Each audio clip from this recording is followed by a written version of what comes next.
ഇന്നത്തെ റെസിപ്പി ഒരു പൈനാപ്പിൾ കേക്കാണ്.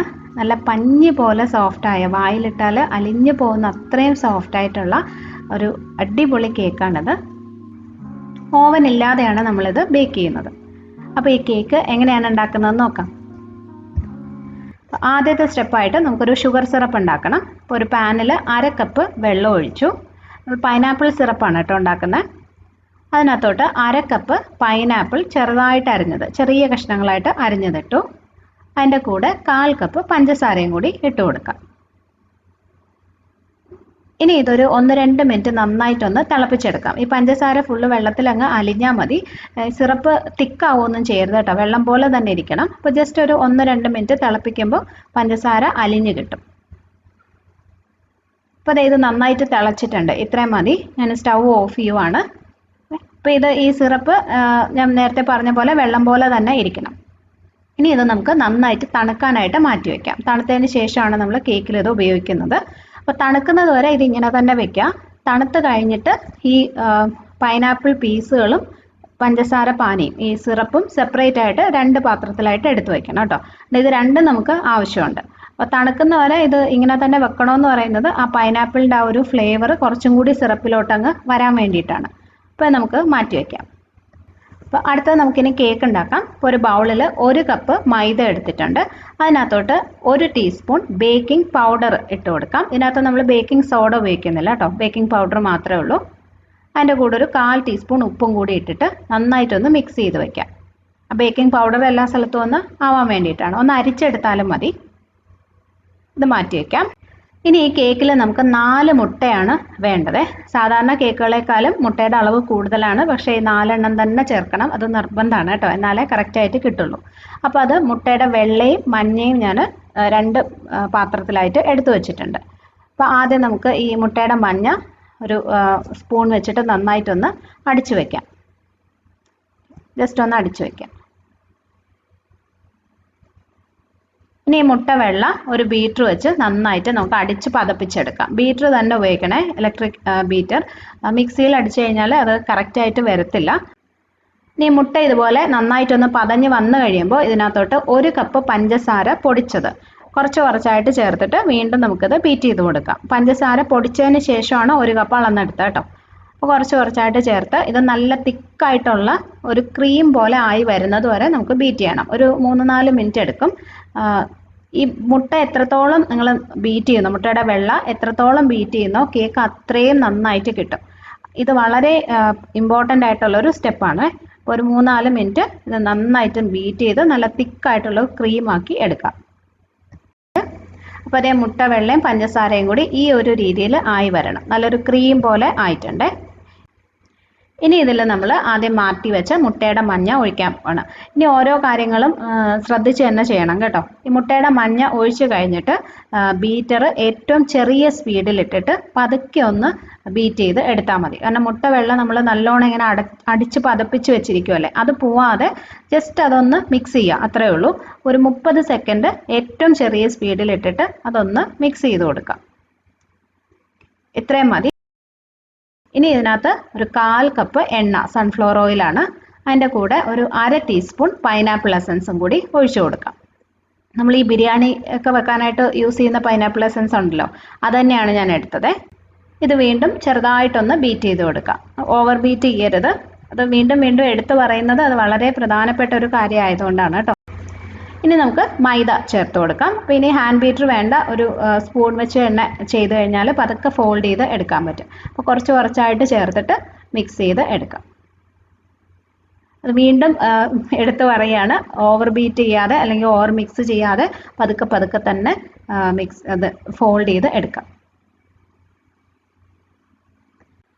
അപ്പോൾ മൈദ ഫുള്ള് ഇതിനകത്ത് ചേർത്തു. ഇനി ലാസ്റ്റ് ഇതിനകത്തേക്ക് ഒരു 1/4 കപ്പ് പാലും കൂടി ഒഴിച്ചിട്ട് ഒന്ന് ഫോൾഡ് ചെയ്തെടുക്കാം. ഒട്ടും കട്ടയൊന്നും ഇല്ലാതെ നല്ല സ്മൂത്ത് ആയിട്ടുള്ളൊരു മാവാക്കി ഇതുപോലെ പതുക്കെ ഫോൾഡ് ചെയ്ത് എടുക്കാം. ഇതിൻ്റെ ഈ ബാറ്റർ തന്നെ ഭയങ്കര ലൈറ്റാണ് കേട്ടോ. നമ്മൾ സാധാരണ കേക്ക് ബാറ്റർ പോലെ അല്ല, കുറച്ചും കൂടി നല്ല ലൈറ്റായിട്ട് ഒട്ടും വെയിറ്റ് ഇല്ലാത്ത പോലെ ഫ്ലഫി ആയിട്ടുള്ളൊരു ബാറ്ററാണ്. അപ്പോൾ ഇത് റെഡിയായി. ഞാനിവിടെ ഒരു 8 ഇഞ്ചിൻ്റെ കേക്ക് പാൻ ബട്ടർ പേപ്പറൊക്കെ വെച്ച് റെഡിയാക്കി വെച്ചിട്ടുണ്ട്. അതിനകത്തേക്ക് മാവ് ഒഴിച്ചു കൊടുക്കാം. ഇനി ഇതൊരു 3-4 തവണ ഒന്ന് ടാപ്പ് ചെയ്ത് കൊടുക്കാം. എയർ ബബിൾസ് പോകാനായിട്ടാണ്. നമുക്കിനി ബേക്ക് ചെയ്തെടുക്കാം. അപ്പോൾ ഞാനിന്ന് സ്റ്റൗവിൽ വെച്ചിട്ടാണ് ചെയ്യുന്നത്. അപ്പോൾ ഒരു പാൻ ചൂടാക്കിയിട്ടുണ്ട്. അതിനകത്തോട്ട് ഒരു സ്റ്റീൽ റിങ്ങോ പ്ലേറ്റോ എന്തെങ്കിലും വെച്ച് കൊടുക്കുക. ഇതൊരു 5 മിനിറ്റ് നന്നായിട്ട് ചൂടാക്കിയിട്ട പാനാണ്. അതിനകത്തോട്ട് നമുക്ക് കേക്ക് പാൻ വെച്ച് കൊടുക്കാം. ഇനി ഇത് ചെറിയ തീയിലിട്ടിട്ട് ഒരു 25 മിനിറ്റ്, ചിലപ്പോൾ ഒരു 5-10 മിനിറ്റ് ഒക്കെ കൂടുതൽ എടുത്തെന്നിരിക്കും. അത്രയും സമയം ബേക്ക് ചെയ്യുക. ഓവനിലാണെങ്കിൽ 180 ഡിഗ്രി സെൽഷ്യസിൽ ഏകദേശം സെയിം സമയം 25 മുതൽ 30 മിനിറ്റ് വരെ എടുക്കും. ഇപ്പോൾ നമ്മുടെ കേക്ക് ഇവിടെ റെഡി ആയിട്ടുണ്ട്. കറക്റ്റായിട്ട് ബേക്കായി വന്നു കേട്ടോ. ഒരു ടൂത്ത് പിക്കോ എന്തെങ്കിലും ഒന്ന് വെച്ച് നോക്കിക്കഴിഞ്ഞാൽ അത് ഇതുപോലെ ക്ലീൻ ആയിട്ട് വരണം. അപ്പോൾ ഇത് നമുക്കിനി മാറ്റി വയ്ക്കാം. ഇത് നന്നായിട്ട് തണുത്തതിന് ശേഷം കേക്ക് പാനിന്ന് മാറ്റണം. ആദ്യം സൈഡ് ഒന്നിങ്ങനെ ഇളക്കി കൊടുത്തിട്ട് പതുക്കെ തിരിച്ചിട്ട് കൊടുത്താൽ മതി. ഈസി ആയിട്ട് ഇളകി വരും.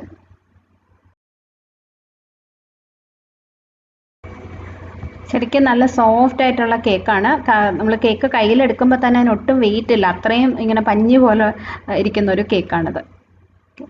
ഇനി നമുക്ക് 3 ലെയറായിട്ട് കട്ട് ചെയ്തെടുക്കാം. സോഫ്റ്റ് ആണെങ്കിൽ പോലും കേക്ക് നമ്മൾ കട്ട് ചെയ്യുമ്പോഴൊന്നും പൊടിഞ്ഞു പോകത്തില്ല. അങ്ങനെയാണ് അതിൻ്റെ ഒരു ടെക്സ്ചർ. അങ്ങനെയാണ്. ഓക്കെ, ഈസി ആയിട്ട് നമുക്ക് 3 ലെയറും ഒക്കെ കട്ട് ചെയ്ത് എടുക്കാൻ പറ്റും. നമ്മൾ ഒത്തിരി സോഫ്റ്റ് ആയിട്ടുള്ള കേക്കുകൾ ചിലത് നമ്മൾ കട്ട് ചെയ്യുന്ന സമയത്ത് ഇങ്ങനെ പൊടിഞ്ഞു പോകാനുള്ള ചാൻസ് ഉണ്ടല്ലോ. ഇതിന് അങ്ങനെയില്ല. നമുക്ക് കറക്റ്റായിട്ട് ചെയ്തെടുക്കാൻ പറ്റും. അപ്പോൾ ഇതുപോലെ 3 ലെയറായിട്ട് കട്ട് ചെയ്യാം. അപ്പോൾ കേക്ക് എല്ലാം കട്ട് ചെയ്ത് വെച്ചു. ഇത് നമുക്കിനി ഐസിങ് ചെയ്തെടുക്കാം. ഇപ്പോൾ ഒരു ബൗളിലോട്ട് 1 കപ്പ് വിപ്പിംഗ് ക്രീം ഒഴിച്ചു കൊടുക്കുക. ഞാൻ ഫിയോണയുടെ വിപ്പിംഗ് ക്രീമാണ് എടുത്തിരിക്കുന്നത്. നല്ല തണുത്ത ക്രീമാണ്.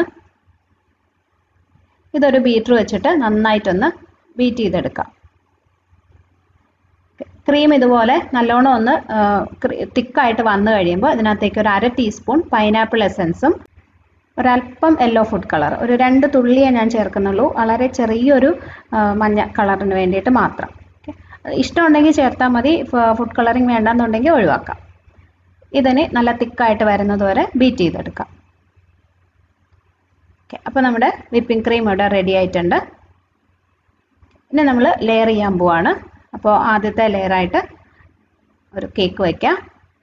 അതിൻ്റെ മുകളിലോട്ട് നമ്മൾ ആദ്യം റെഡിയാക്കി വെച്ച പൈനാപ്പിൾ സിറപ്പ് ഉണ്ടല്ലോ, ഷുഗർ സിറപ്പ്, അത് ഒഴിച്ചു കൊടുക്കാൻ പോവാണേ. അപ്പോൾ ഈ സിറപ്പും പൈനാപ്പിൾ പീസും ഞാൻ 2ആയിട്ട് എടുത്തു വെച്ചിരിക്കുകയാണ് കേട്ടോ. അപ്പോൾ ഈ സിറപ്പ് നമുക്ക് ഇതിനകത്തോട്ട് ഒഴിച്ചു കൊടുക്കാം. ഒത്തിരി സിറപ്പിൻ്റെ ആവശ്യമില്ല ഈ കേക്കിൽ. എന്നാൽ ഞാൻ പറഞ്ഞ പോലെ കേക്ക് തന്നെ നല്ല സോഫ്റ്റാണ്. അതുകൊണ്ട് തന്നെ ചെറിയൊരു ഫ്ലേവറിനായിട്ട് മാത്രം കുറച്ച് സിറപ്പ് ഒന്ന് ഒഴിച്ചു കൊടുത്താൽ മതി. ഇനി ആവശ്യത്തിനുള്ള ക്രീം സ്പ്രെഡ് ചെയ്ത് കൊടുക്കാം. ക്രീമിൻ്റെ അളവൊക്കെ നിങ്ങളുടെ ഇഷ്ടം പോലെ ചേർക്കാം കേട്ടോ. ചിലർക്ക് ഒത്തിരി ക്രീം ഇഷ്ടമായിരിക്കത്തില്ല. അങ്ങനെയാണെങ്കിൽ കുറച്ച് മാത്രം സ്പ്രെഡ് ചെയ്ത് കൊടുത്താൽ മതി. ഞാൻ അങ്ങനെയാണ് ചെയ്യുന്നത്. അധികം ക്രീം ചേർക്കാറില്ല കേട്ടോ. ഇനി ഇതിൽ നമ്മൾ എടുത്തു വെച്ച പൈനാപ്പിൾ പീസുകൾ ഇട്ട് കൊടുക്കാം. പൈനാപ്പിൾ നല്ല ചെറിയ പീസുകളായിട്ട് കട്ട് ചെയ്ത് കഴിഞ്ഞാൽ നല്ലോണം ഷുഗർ സിറപ്പൊക്കെ പിടിച്ചിട്ട് നമ്മൾ കഴിക്കുമ്പോഴായാലും അതാണ് നല്ലത്. അപ്പോൾ കുഞ്ഞു കുഞ്ഞു പീസായിട്ടാണ് ഞാൻ കട്ട് ചെയ്തിരിക്കുന്നത്. അപ്പോൾ ആവശ്യത്തിന് ഇട്ട് കൊടുക്കാം. ഇനി ഇത് തന്നെ വീണ്ടും റിപ്പീറ്റ് ചെയ്യാം. ഒരു ലെയർ കേക്ക് വെച്ചു. അതിൻ്റെ മുകളിലോട്ട് ഷുഗർ സിറപ്പ് ഒഴിച്ചു കൊടുക്കാം. ക്രീം സ്പ്രെഡ് ചെയ്യാം. പൈനാപ്പിൾ പീസുകൾ ഇട്ട് കൊടുക്കാം. ഇനി ലാസ്റ്റ് ലെയർ കേക്ക് വെച്ച് അതിൻ്റെ മുകളിൽ കുറച്ച് സിറപ്പ് ഒന്ന് ഒഴിച്ചു കൊടുക്കണം. ഇനി ആവശ്യത്തിന് ക്രീം വെച്ചിട്ട് കേക്ക് ഫുള്ളായിട്ട് നമുക്ക് കവർ ചെയ്തെടുക്കാം.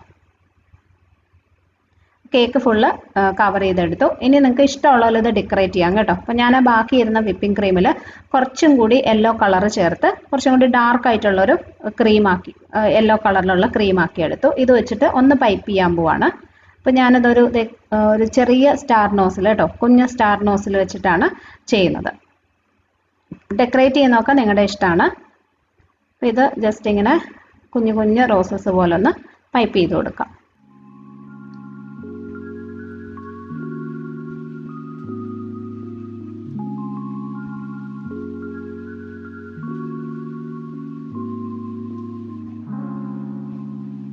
മുകളിൽ ഫുള്ള് ചെയ്ത് കഴിഞ്ഞിട്ട് താഴെ ഒരു ബോർഡറും കൂടി കൊടുക്കുന്നുണ്ട്. അതേ സ്റ്റാർ നോസിൽ വെച്ച് തന്നെ ചെറിയൊരു ബോർഡറും കൂടി കൊടുക്കാം.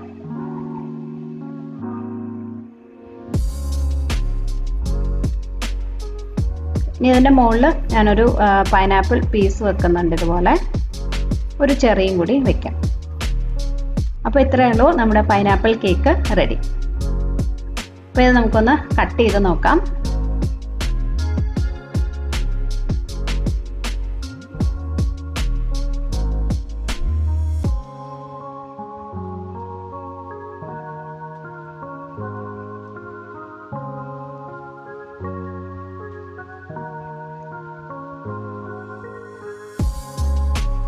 നല്ല അടിപൊളിയായിട്ടുണ്ട്.